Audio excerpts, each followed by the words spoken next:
Hi friends, welcome to KD Service channel. இன்னைக்கு நம்ம இந்த வீடியோவில் வந்து போர்வெல் ஆஃப் ஹெச்பி மோட்டர் பிரச்சனை தான் என்னன்னு பார்க்க போகிறோம்.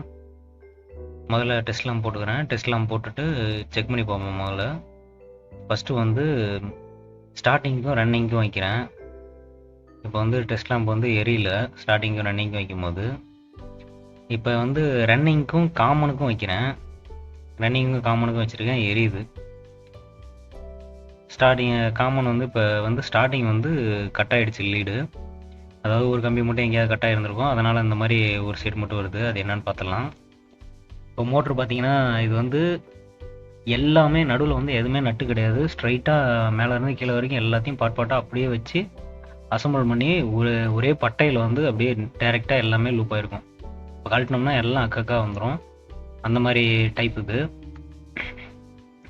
இப்போ வந்து முதல்ல இந்த போல்ட்டை வந்து கழட்டிடலாம். இந்த போல்ட்டை கழட்டிட்டு மேலே இருக்க அந்த பட்டை வந்து ஜாயிண்ட் ஆகிற 2 போல்ட்டையும் கழட்டிட்டோம் அப்படின்னா பட்டையை தனியாக எடுத்துடலாம். பட்டையை தனியாக எடுத்துட்டால் மோட்டரை தனித்தனியாக கழட்டிடலாம். முதல்ல அந்த போல்ட்டை கழட்டி முடிச்சிடலாம். போல்ட்டை வந்து கழட்டியாச்சு, பட்டையை வந்து இப்போ வந்து தனியாக எடுத்து வச்சு பாருங்கள். இப்போ எல்லாத்தையுமே மோட்டரை வந்து தனித்தனியாக பிரிச்சிட முடியும். ஃபுல்லாக இப்போ வேலை முடிஞ்சு பட்டையை தனியாக கழட்டி போட்டுட்டு இதுதான் வந்து டைட் பண்ணுறது. பட்டை வந்து இது மேலே தான் உட்காந்துருக்கும். டைட் பண்ணோம் அப்படின்னா பட்டையை நல்லா இழுத்து பிடிச்சி எல்லா பாடியும் வந்து சீட்டிங் ஆகிடும். இப்போ அதை கழட்டி வச்சாச்சு. இப்போ வந்து நம்ம கீழே வந்து தட்டணும் அப்படின்னா வந்துடும். நல்லா தட்டி எடுத்துடலாம், கழட்டிடலாம். கீழே கழட்டிட்டு அதுக்கப்புறமா மேலே உள்ளதை கழட்டுவோம். இந்த மோட்டரில் இதுதான் ஒரு பிரச்சனை பாருங்கள், பம்பு சைடும் கலந்து வந்துருச்சு. திரும்ப அசம்பிள் பண்ணும்போது பம்பை வந்து கரெக்டாக வச்சு அசம்பிள் பண்ணி ஆகணும். அதுதான் பெரிய வேலை, பம்பை வந்து ரெடி பண்ணுறது. இம்ப்ளர்லாம் வந்து கரெக்டாக வைக்கணும். இல்லை அப்படின்னா இம்ப்ளர் வந்து தேஞ்சிரும். பார்த்தீங்கன்னா இது சிக்மெண்ட் நல்லா இருக்குது. இது காயில் வந்து போயிடுச்சு. காயில் வந்து நல்லா மொடன்னு பிடிச்சிக்கிட்டு இருக்கு, போயிடுச்சு. இப்போ இந்த சைடும் வந்து கழட்டிடலாம். கழட்டிட்டு மோட்டர் தனியாக உருவி என்ன பிரச்சனைன்னு பார்க்கலாம். காயில் போயிடுச்சு, வேறு ஏதாவது பிரச்சனை இருக்கா அப்படிங்கிறதையும் பார்த்துடலாம். நல்லா தட்டிக்கலாம். தட்டிட்டு திருப்பிலி வந்து ஷார்ப்பான திருப்பிலியாக வச்சு அடிக்கணும். அதுவும் இல்லாமல் கரெக்டாக மேலே வர அந்த இதை மட்டும்தான் அடிக்கணும். இந்த வளையத்தை வளைச்சிட்டிங்க அப்படின்னா திரும்ப மோட்டர் வந்து மாட்ட முடியாது. அதனால் கரெக்டாக வச்சு அடித்து அதை கழட்டிடலாம். இந்த இடத்துல எல்லாம் உடைய ஆரம்பிச்சிச்சு, ரொம்ப பழசுங்கவும். டைரெக்டாக சாப்பிட்டு அடிச்சிக்கலாம். சாப்பிட்டு வேணால் அடிச்சுட்டு தேய்க்கணும், ஏன்னா சாப்பிட்டு மலங்கிடுச்சு அப்படின்னா திரும்ப மாட்டுறது சிரமம். ஒயரை வெளியில் எடுத்துகிட்டு மோட்டரை வந்து உருவிடலாம். மோட்டரை உருவிட்டு எல்லாம் மற்றதெல்லாம் நல்லா இருக்கா, புஷ்ஷு நல்லா இருக்கா, எல்லாம் எப்படி இருக்குன்றதையும் பார்த்துடலாம்.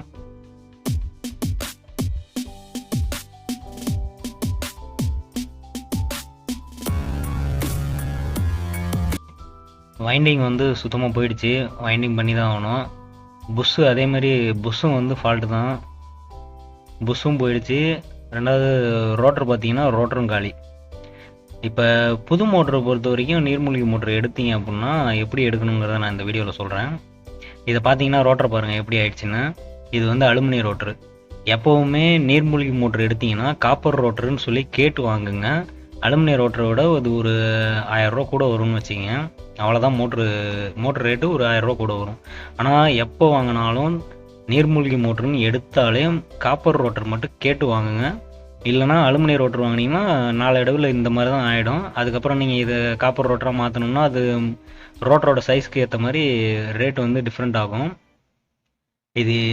இதே அப்படியே திரும்பவும் அலுமினியத்தை அப்படியே கரைச்சி ஊற்றி கூட போடலாம். ஆனால் போட்டோம்னா திரும்பவும் வந்து இந்த மாதிரி ஆகிறதுக்கு வாய்ப்பு இருக்குது, நிறையவே வாய்ப்பு இருக்குது. இந்த மாதிரி ஆகிடும். அதனால் காப்பர் போட்டுக்கிறது தான் ரொம்ப நல்லது.